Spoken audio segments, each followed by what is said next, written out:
completed himself. I heard Dr. Cosgrove and Dr. Waldrop. Is Dr. Crowley on? Any other members of the Wremac on the line? Any other guests on the line? I think I heard Beth's voice.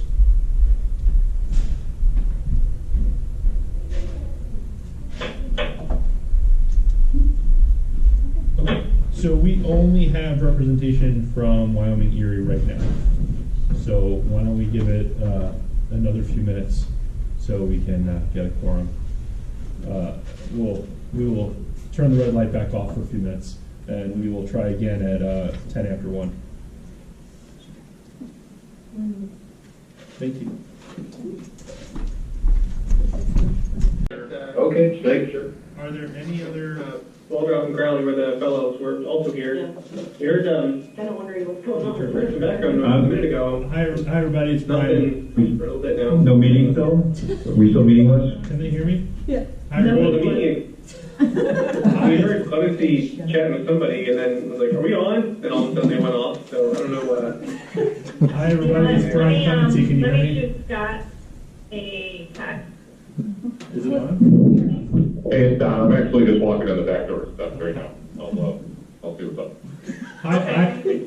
I appreciate the safety check. I was down in the conference call, just walking in the back door. I'm going to park on these late. It's actually, thanks, Todd. Hello? Oh, that was good. Hi everybody. There we go. It's Clemency. So we now have 4 Erie, Wyoming docks. Are there any docks from the other 2 regions? Who are you including? I have Cosgrove, Clemency, Waldrop, and Crowley from Wyoming Erie. Okay.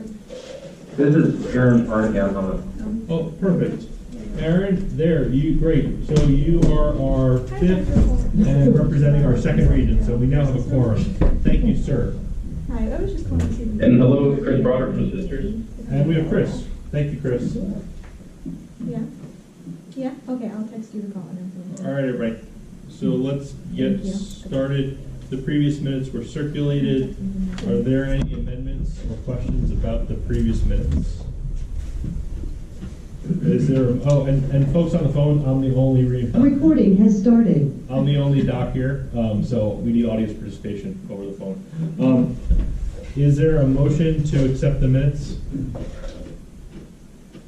I still make the motion. Thank you. Is there a second?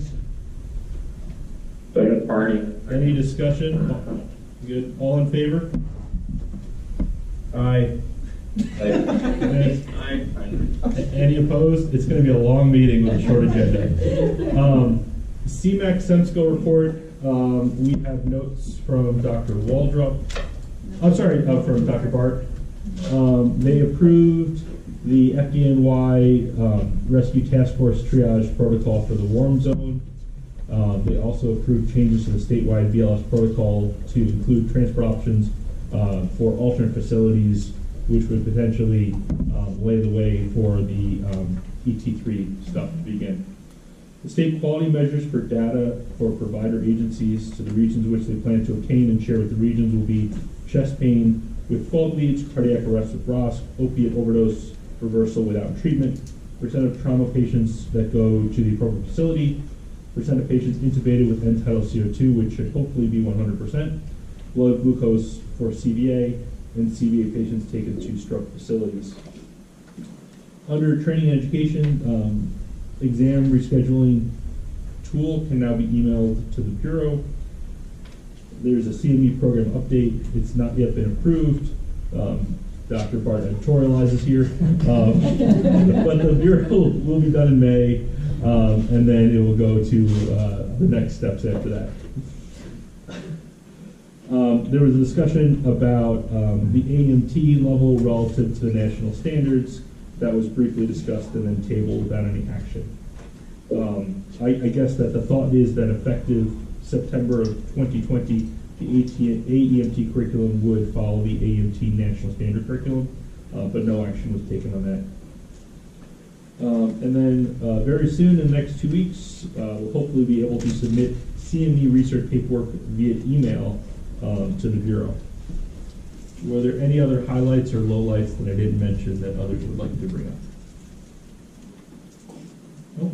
Okay, great. Wremac Chairman's Report. I was on the phone earlier today with Dr. O'Brien. Dr. O'Brien will be accepting the nomination for chairman effective at the June meeting, and he'll be on the phone calling them for the June meeting. Trauma Advisory Committee, Beth? So, the RTAC meeting was held on April 24th, and the following items were discussed. 1, pre-hospital notification numbers and procedures were reviewed for both ECMC and OSHI. EMS is encouraged to pre-notify as soon as possible. 2, secondary patient transfer data, which is a STAC initiative, was shared. 30% of ECMC trauma is transferred in from other facilities. The data demonstrates that most moderate to severe trauma is actually brought directly from the field by EMS. Patients transferred are mostly falls with low ISS scores and have good outcomes. First, hospitals are encouraged to contact the trauma centers as soon as possible and as soon as it's recognized that the patient will need transfer so that the trauma care is not delayed. Adult injury pattern data, the top counties for injury rates are Erie, Niagara, and Cattaraugus, and the top mechanism is fall and motor vehicle crash. OSHI's EMS report, their pre-notification rate is 67%. ER receipt rate is 76%. Stop the Bleed, May 23rd is National Stop the Bleed Day. Everyone is encouraged to host grant-funded training kits have been located in each county for instructors to borrow. A new version of the course was just released. It is now on the bleedingcontrol.org website, and it has been simplified a significant deal. Instructors are asked to send course attendance into Laura Stoops at ECMC so we can track the regional data. Education, the Trauma Reach Conference, which is Rural EMS and Community Hospital Workshop, was held on May 9th in Mount Morris. We had 161 EMS and ED staff in attendance. The TCAR course, Trauma Care After Resuscitation for nurses, will be held in Batavia June 10th and 11th. It has been supported by a grant, which takes the cost down to $30 from $350. ECMC's Trauma Tuesday presentation, EMS case reviews, will be held on May 21st at 2 p.m. That's it. Thank you, Beth. Any questions for Beth? Nurse Advisory Committee report is Bruce Trepaz on the line. Okay, moving along. Program agency reports, Lake Plains, Rob. Good afternoon. I have classes are listed on here. For EMS week, I do want to point out that Mercy EMS in Batavia is doing a EMS night out event at their facility. If interested, register online through their website. We have a couple of mental health first aid classes that just got approved, and we got grant funded. 3 courses. One's in Orleans, the other Genesee, the other's Wyoming County. It is limited to 30 participants. The grant is paying for the cost of that class. They are all-day events.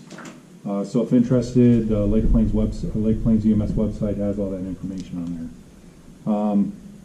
We have a UBMD meet and greet for the new doctors coming into Eastern Niagara Hospital. So all my Niagara County and maybe stretch into Orleans a little bit are more than welcome to attend. That'll be next week on the 22nd at the Niagara County PSTF. We only have 2 approvals.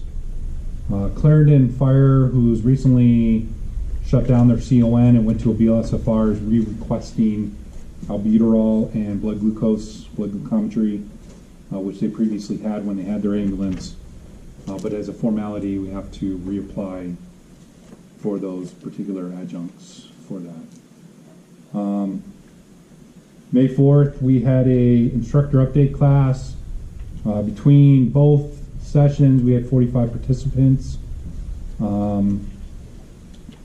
Continue to push in the region the new New York State Bureau Facebook group.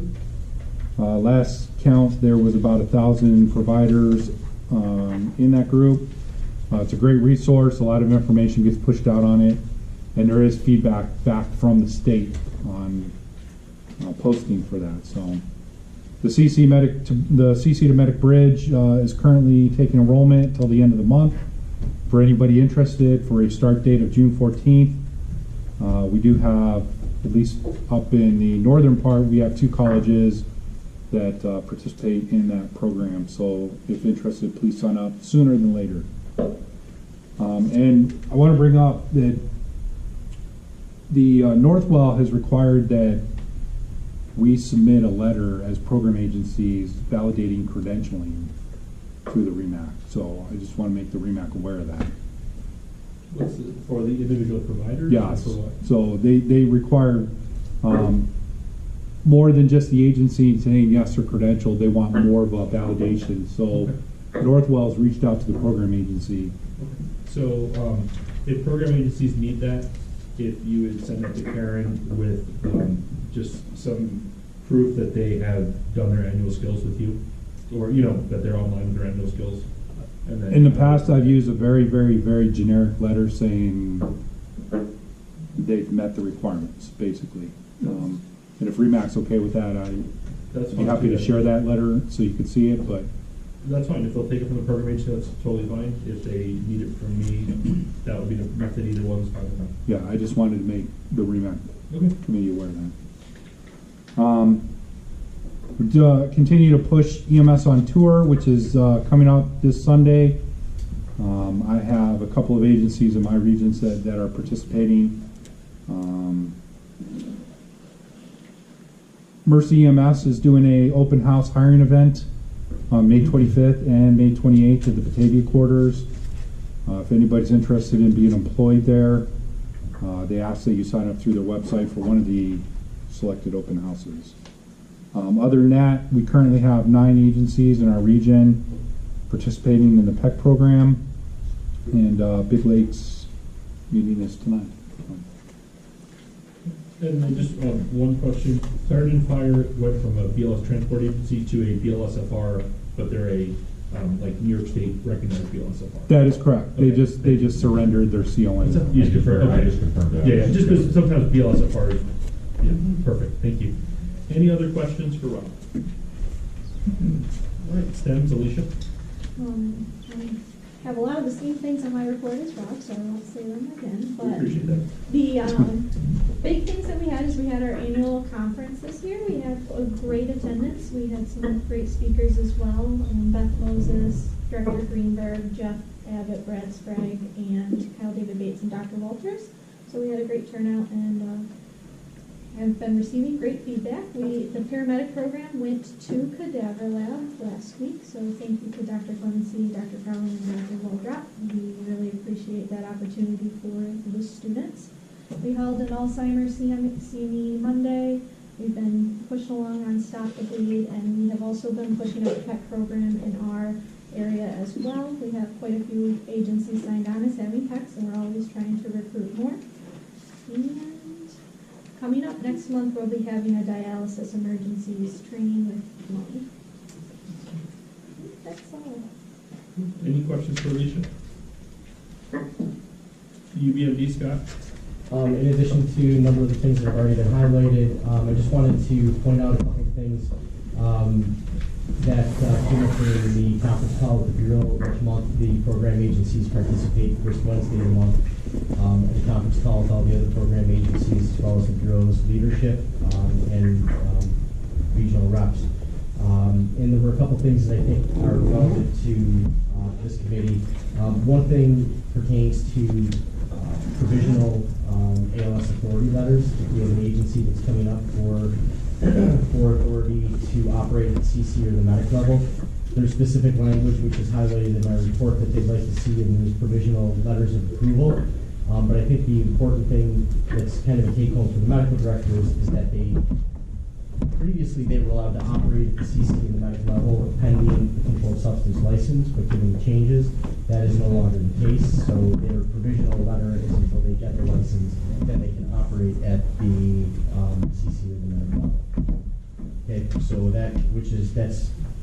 there's nothing that's in the works right now that's going to affect, but that is different than what we've seen traditionally, at least in this region, as pertains to those CC and medic services. The other thing is the Bureau is doing a survey right now of the credentialing programs that exist statewide, because one of the things that Director Greenberg, I think, identified during his listening tour, and that's my interjection there, is I think that's where this is coming from, is that he saw that the credentialing for providers and who gets credentialed and what Wremac's credentialed, what levels for what services and how they do it is different all across New York State. So the same providers are kind of undergoing different evaluation processes every year, maybe more than once a year, maybe less than once a year. And so the Bureau is trying to get a handle on exactly what's going on statewide for credentialing, with no stated outcome other than right now it's a fact-finding mission. And then I think we'll learn more about this once all the program agencies have answered the surveys on behalf of what the regions do. So with that, I don't have anything else that is of significance that hasn't already been mentioned. Any questions for Scott? Subcommittee reports, some of Dr. Bart's thoughts about the protocol changes were his previous report that I read. QI, I did receive a letter that one agency in the Wyoming Erie region had at least temporarily suspended medical direction for a provider. We did verify that that provider is not online with any other agency in the region. Is there any report from the ad hoc cardiac arrest field termination subcommittee? So Dr. Walters presented some documentation that I'll send electronically out for you guys to look at. He spent a lot of time on a provider level, how to deal with it. So we can brand that with the Wremac, and then hopefully by the next meeting we'll have the policy. It differs so much across our region how we deal with it, but we need to have a policy about what we're going to do when it happens. All right. So if you could send that data to us, we'll look at the next one. Thank you.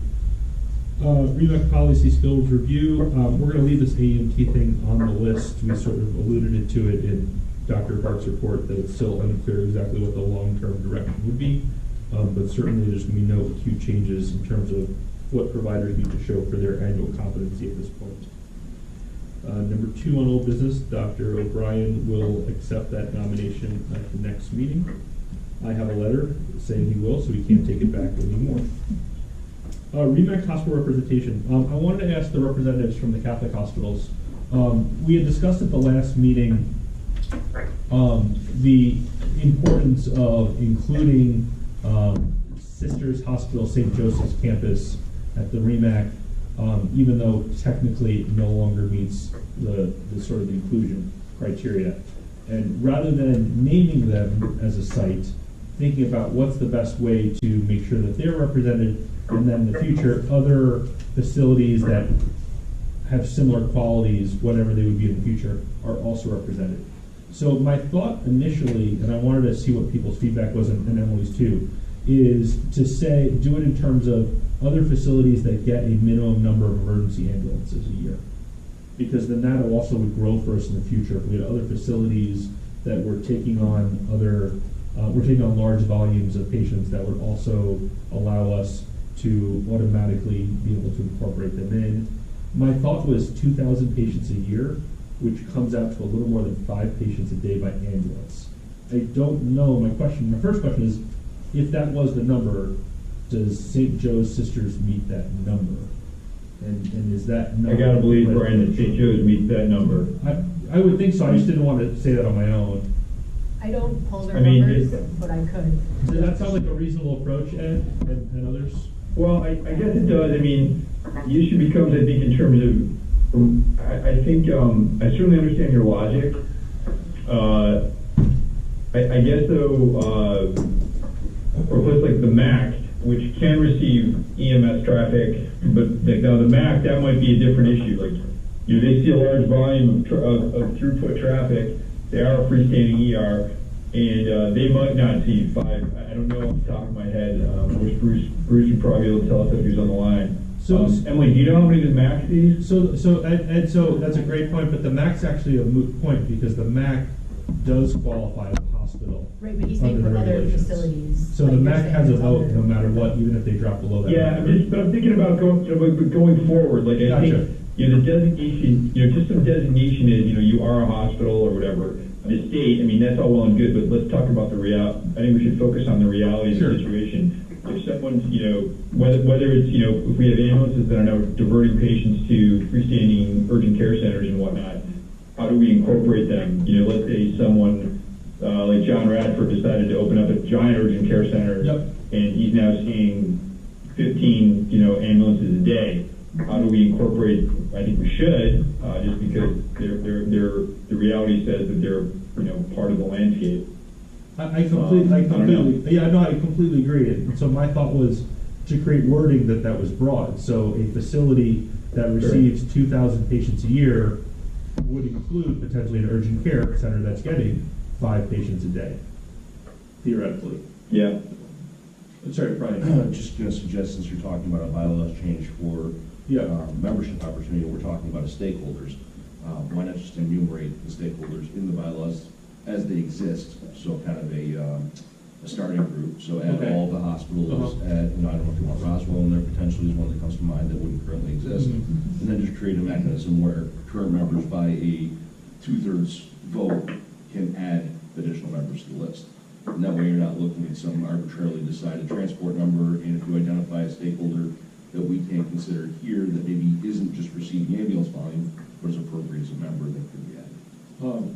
So let me ask you, before we follow that up with another question, from a council perspective, would the councils want to not approve the representative, but approve the hospital to be added?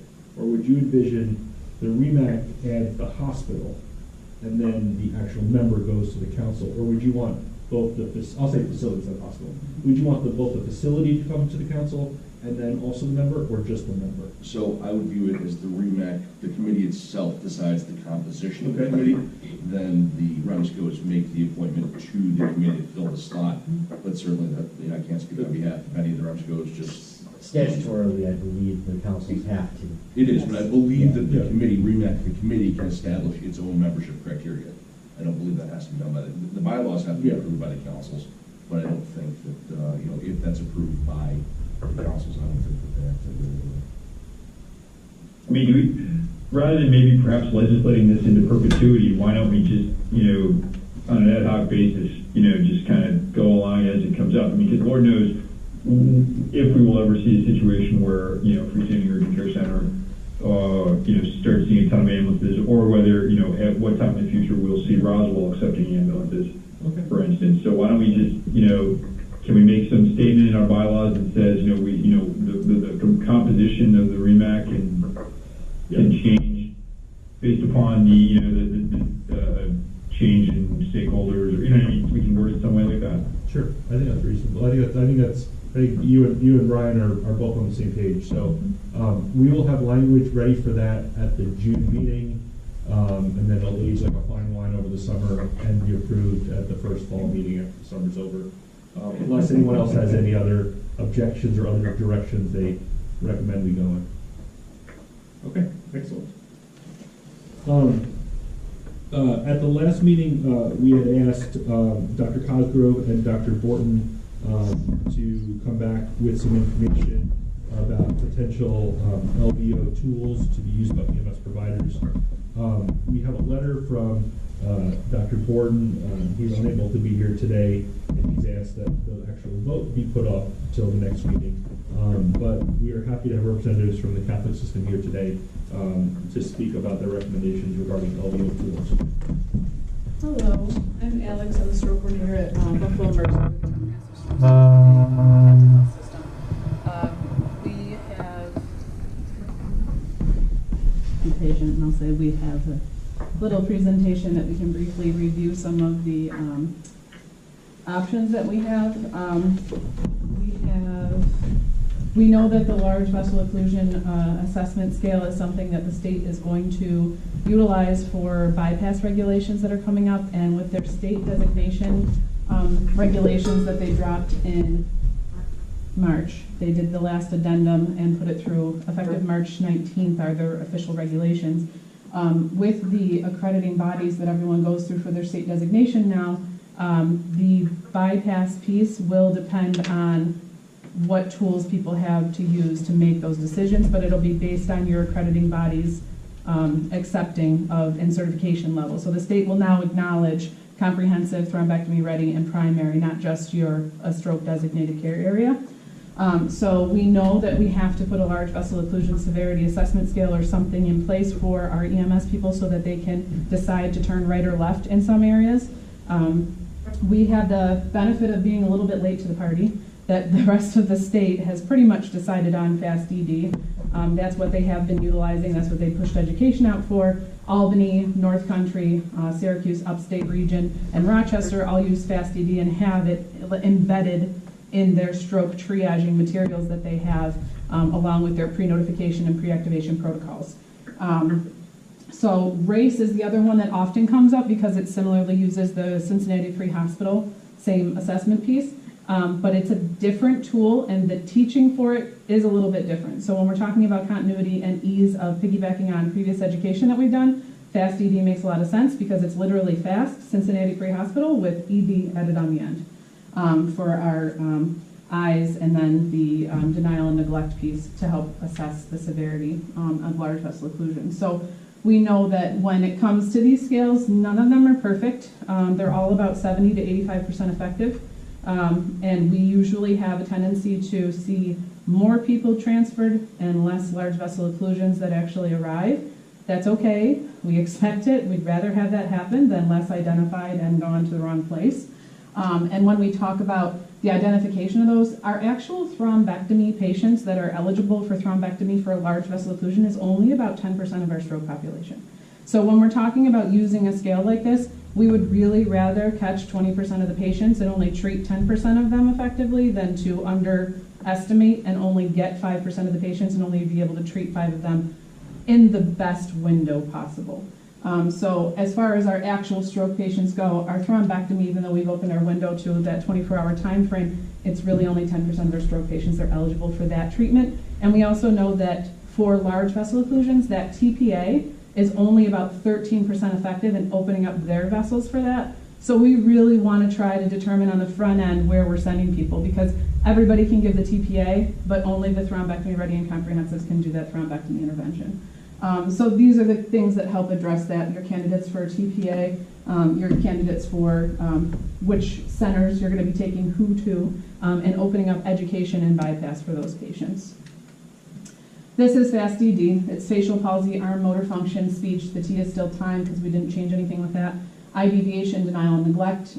So the eye deviation and denial and neglect pieces are the primary source of education when you're piggybacking on everything, which if you've done any sort of posterior education or if you've done atypical presentation of stroke, this is extremely easy to integrate into your education for people. And the resources available for FAST ED, especially in our region with apps that are available free to EMS and things like that, the integration for this is extremely reasonable for everyone. There's not much cost as far as education, resources, or anything like that for everybody, which I know is a huge issue, and that's something that we always have to be keeping in mind when we're talking about our education. This is basically what it looks like. So we have our FAST ED score and what it would equate to for our NIHS. So it's kind of like an abbreviated NIHS. Which is helpful because then when we're talking to our doctors in the ED or we're talking to neurologists or we're doing follow-up, we can help with some correlation, which then helps with education and understanding afterwards. So that part of it is something that's pretty unique to FAST ED because the actual correlation piece, the way that it's used as kind of an abbreviated NIHSS, is really nice in my world. So this is the FAST ED versus RACE piece of it. Overall, FAST ED is a little bit simpler, just the way that it's integrated, what it stands for, and what you utilize it for. It's a little bit easier concept-wise. There is a couple of things that race does a little bit differently that lead it to a higher chance of over capturing that patient population. So we would assume more people would be a large vessel than they actually are utilizing race. But there's not, just to the flip side of that, we aren't missing more people by using fast ED. It's just that the way that it presents itself and the way that you would capture nuances and the actual subjectivity, where it's pretty factual. It's circling things that are directly associated with it instead of having to do interpretation pieces. So anything that we can take interpretation out of for it makes it a lot easier. So they're very similar though. It's just the way that they break things down for that. And because we know that receptive and expressive aphasia sometimes get lumped together for that, but it can usually be something that can change course of treatment determination-wise, that's something that's helpful in here too. So I prefer fast ED just number one for continuity-wise. We are on the border of Rochester, and they use fast ED, so that makes it a little bit easier if you have cross-coverage for our EMS personnel. Also, resource-wise, when we talk about our actual systems of care for stroke, I do a lot of back and forth coordination with other coordinators in different areas of the state. And if everyone uses the same scale, the same assessment, and we have a very standardized approach to a patient population, we know that their outcomes are better. So if people in our state have already advanced in the education for this, it stands to reason that we would just continue with that. The only region that does not use fast ED currently is New York City. They use LAMS-S. We've never used LAMS. We don't want to integrate LAMS. It doesn't make much sense for us to start doing that. So it doesn't make sense for us to jump on something different for continuity of this state. And then if we decide to do something different, then we have 3 scales in use in our state and our regions. Added to the current, what did I even say there? Oh, for our education initiatives, when we're actually talking about what we're doing education for, like I said, this is one that piggybacks on everything that we've done before, and because everybody does Cincinnati and fast education is everywhere, even for the public for that, it's a lot easier to integrate that last step onto that. And then currently, fast ED is actually built into a lot of EMS pre-notification apps and easily accessed on your phone, just so that you can actually look right through it. You can do it and it'll compute a score for you. It's like MD Calc, it's in Pulsera, it's available as a separate fast ED app. So it's something that's really accessible everywhere. So that's always nice. Any questions? I wanted to ask you about sensitivity and specificity. So you didn't say this exactly, so I don't want to put words in your mouth, but it seemed like you said that there's more false positives with race, which I agree with. I think that's correct. So that would mean that fast ED would have a superior specificity to that test. And then you sort of allude to that they're similar in picking up. But it was my understanding from the literature that race actually had a higher sensitivity than fast ED, and fast ED had a higher specificity. So I think that one actually depends on whose studies you're looking at. So the majority of what I did for my research came with Dr. Nogueira, who was of Emory, so all of their research and everything. And theirs didn't necessarily specify that sensitivity for the race piece, but overall, that the actual ability to find the differences, they had the same efficacy of 70 to 85%, but their race part was dependent subjectively to who was administering it. And there's less subjectivity involved in the fast ED. So that's, I don't know, did that answer that? A little bit. Go ahead, Aaron. Yeah, I don't have a race sensitivity in front of me, but the fast ED or higher had a sensitivity of 60%. Had a sensitivity of 60%? Yeah, I think it's true. Go ahead, Walter. I have a study. The original 2014 study that derived the race has a sensitivity of 85%, a specificity of 68%. The original fast ED study, 2016, has a sensitivity for fast ED of 60% and a specificity of 89%. All right, thank you guys. And I would add that fast ED study didn't appear to be validated in the field. in their conclusions, they wrote that it would need to be validated in the field. Gotcha. Now, Aaron, you guys from the Monroe folks, though, are using FastDD, is that correct? So that's actually not correct. I was just texting back and forth with Ben Sensenbach, and that was news to me, and I guess it's news to him too. I'm not aware that we're actually using a scale for LVO determination. No. So when in our regional meeting for the stroke coordinators for that, the education that the systems are putting out, there isn't necessarily for Rochester and Western New York. We're the ones that haven't chosen yet and implemented that, but for the crossover because of Syracuse and Rochester border, that their education is leaning towards NFASD. They haven't implemented that as well. Okay. So the official, that piece of it, but like education, like what Emily and I did last year for our education, our big force for education was posterior stroke, hemorrhages, and atypical presentation. There was no regulation and there was no enforcement of that being the education that was presented. That was what we chose to provide and enforce and increase education awareness on. Okay. All right. Can you make these slides available so Yes. that we can send them out Yep. here? Can I- On the phone, there was another question. Yes, Waldrop again. As a note, as of February, when last I looked at this, FastED was retrospectively derived, but had not been validated. There may be a study ongoing or recently published I'm not aware of, but as of February, that is correct. There was a comment that it had not been validated yet. Rate has been validated. Maybe it is not yet. Maybe it's currently on. If only you were sitting around for another year, we could have you do that. He doesn't answer. Well, I told you at 90 conference we do that. Yeah. We can do it all together. Yeah, no, that'd be awesome. Absolutely awesome.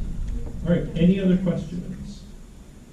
So, yeah, like we said, based on that report, we're going to hold off and let them make some recommendations. Can I ask you 2 more questions? So whenever we look between 2 options, the third option is always do nothing. What's the negative, and I'm going to ask that captain, I'll ask the Clyde people the same question when they come, but what's the negative implication of not changing the way the system works right now? It's and not basic- actively promoting an LVO tool? What Because- that does is just limit the ability for people to independently make a decision on a bypass. So if you're assessing a situation and you have guidelines that tell you this type of patient should go here, it's just another tool in your pocket to validate why you've taken a patient somewhere. And in our area, we're pretty fortunate that we have stroke centers and we have areas that are close enough that it's not necessarily a right or left turn that makes the difference between 15 minutes, 20 minutes, 30 minutes, 40 minutes for a patient. But some of our areas don't have that.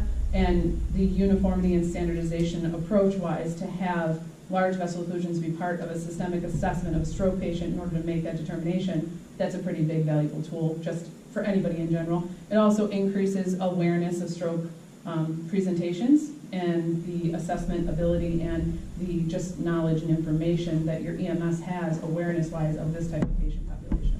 Should we be using these tools to rule in but not rule out large vessel occlusions since their sensitivity seems to be so poor? Yes, and that's basically the direction for that. It's basically like, it's still that standard way, if you think it's a stroke, it's a stroke, until we say it's not, and we say it's not by our imaging, or by one of the doctors in the ED saying, oh, this looks pretty straightforward as such and such presentation.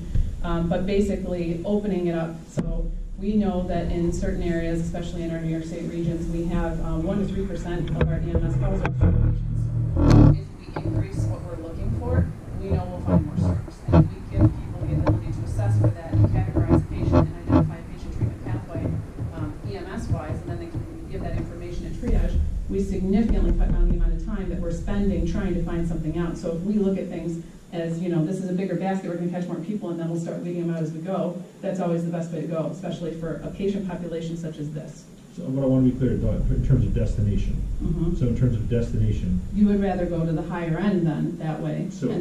But not every patient needs to go there, and there's going to be some patients that when you do this assessment scale, you're going to be like, oh, well, that really doesn't look like a large vessel. Do I need to take them there? No, you really don't, because then you're not bottlenecking anything for them. The ability to find those patients, like this is just something that's going to help with that stuff. And then in the future, they might say, you know what, everybody has to go there, and then we start weeding out from there. But we're in a region where we're fortunate enough to have multiple centers to pick from. Other places don't have that. thank Thank you. Thank you. Any other questions? Great, thank you. And we'll share the slides with, yes, Brian. I just forwarded to you a study from April 2018 that does a patient population comparison of sensitivity and specificity of like 6 stroke scales. Yeah. Might be useful for this discussion. Thank you. What's challenging about this, and people on the phone call and here all alluded to this, right? There's sensitivity and specificity of how something performs, and then as you add in an ideal setting, and then as you add more complexity, something that might have a really high sensitivity may perform not as well, right? So there's both the real life performance of it, and then also how it worked in the ivory tower of the derivation study. Great stuff. Thank you. Thank you very much. New business. In front of you are 7 items for new business. There are no new medical director approvals for this month. And so I would ask for a motion to accept the following in mass. They are level of change, care changes, Clarksville Volunteer Ambulance.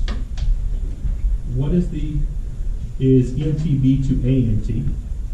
PAD notifications as listed, BLS 12 lead, LVAC, Allegheny Rescue and EMS, CPAP, Harris Hill Volunteer Fire Company, and Allegheny Rescue and EMS, Albuterol, Clarenton Fire, EPCR, Kennedy Fire, Blood Glucose, Buffalo Fire, and Clarendon Fire. Is there a motion to approve those in mass?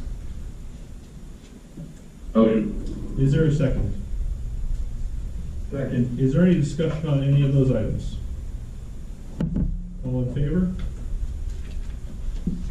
Aye. Any opposed? Okay.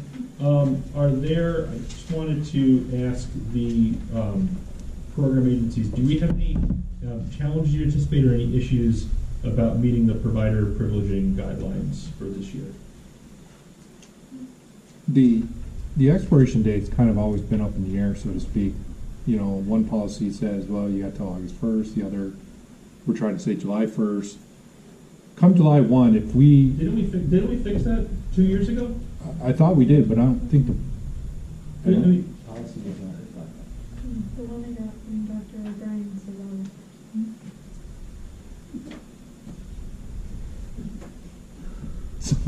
now you can understand my frustration. okay. We need to honor, I think, from our perspective, because this confusion, while it's frustrating for me, as it is not the provider's fault, we cannot hold providers to a standard that is more strict than is out there in one of the forms. That being said, we need to, and this will be Mike's problem, have a very, very clear delineation to make sure everything is all the same going forward for future years. I feel like I gave this exact same talk a year ago, and I feel like I used almost the exact same words at the time. So I am frustrated, but that is what it is. Who ultimately is, which of the, going forward, not retrospectively, but going forward, where are the places that this might be a source of confusion? It's just the website at this point? I upload Yeah, them to the yeah, website. you're So right. I uploaded the one I got from Yeah, Rutgers. does it live anywhere else? I'm I asking, does this I guidance live believe- anywhere else? That's I my- believe, I know Scott kind of has his own Okay. version of the Remac website now. Would it live anywhere else? Those are the two places it would live? Well, I mean, what we. I just want to make sure we're getting whack-a-mole with all the Right. places that No. there might be. It- Right, no, I don't think it would live anywhere else. We would not have published on our site anything that is. Right, yeah, no. not- Yeah. Oh, I'm not yeah. saying. No, I'm no, not saying- I know no, you're not. no, I know you're not. This is I know not, we're not looking backward, we're looking forward. Yeah. But whatever the policy is going to be published the same. You know, Lake Plains has had what we have Okay. for years, so it's they're publishing once they're. We need to get 2013-1 revised. Maybe a new policy. And that's got to come from this group. That's fine. So. Other than the dates involved. Or two, What whatever else the- needs, whatever other the- than the dates, what else in that policy needs to be changed? Do things need to be changed to match the collaboratives that are going to start in August? Skill-wise, there was some discussion, and that was where this got tabled at one point, was because people wanted to see how it was going to correspond with the collaboratives. I don't think there's anything major that's in there. If there is, it's one or two things at the most. Okay. to the three program agencies, number one, can I get a copy, whatever the most recent copy is, and can I get whatever your recommendations are over the next couple weeks? Either working together or separately, giving feedback, whichever works best, for the three program agencies about what things would potentially be changed. Again, everything that would be changed would take effect after the summer's over and after this cycle is completed. But now is the time to think about this. Right, Councilor Lewis? Was going to suggest a working group to review it, but also the discussion. You may want to get the report back after the September CNEC Central School meeting, when they're again going to discuss the AEMT revisions to align with the National Standard Curriculum and National School Practice. I completely agree. I think any other feedback not related to individual scope of practice issues, no, we could start on now. But I agree, we don't want to finish until it's done. It's a great point. Is there any other new business? Yes. Just Dr. Edwards, who has most of Allegheny County, has announced his retirement. Okay. So I'm not entirely sure. We don't have a big option for medical directors in our county, so the Wremac chair and I end up being an interim medical director going forward. I don't know how quick he's going to start. He's just put everyone on notice that he's going to start moving out of the medical director. Okay. Alicia, can you give me his contact information so I can reach out to him in the next couple weeks? Thank you. Yeah, thanks for letting us know. The earlier notification, such things is always better. How many agencies does he have? About?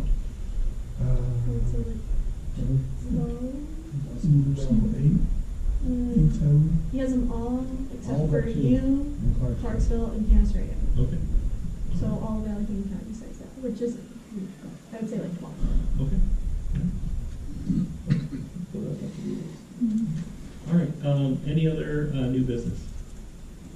Can I suggest that Please, the chair form a committee to review bylaws and bring a recommendation back to this group, not just for the membership issues, but for the other conflicts from old bylaws and new bylaws. I agree. Do we want to make that a summer issue, or do we want to try to do it next month? I don't know. I'm just making a suggestion. I can't. I think it's I think it's a great point, Brian.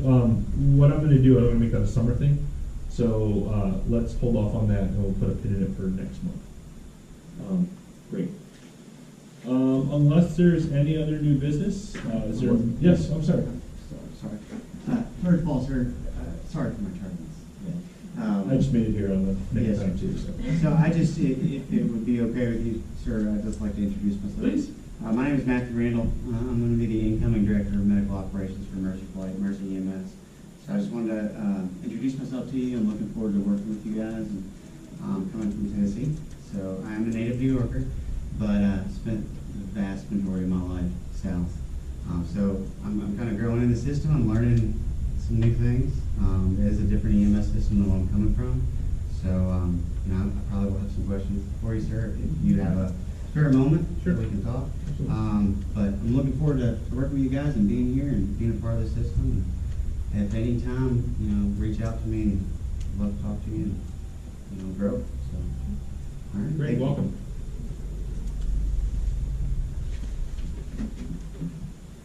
All right. Is there a motion for adjournment? You know, this becomes like a feedback loop. If nobody on the phone says yes, I may be stuck here forever. Dr. Waldrop? Thank you, Dr. Waldrop. Any opposed? We're done, everybody. Thank you. Thank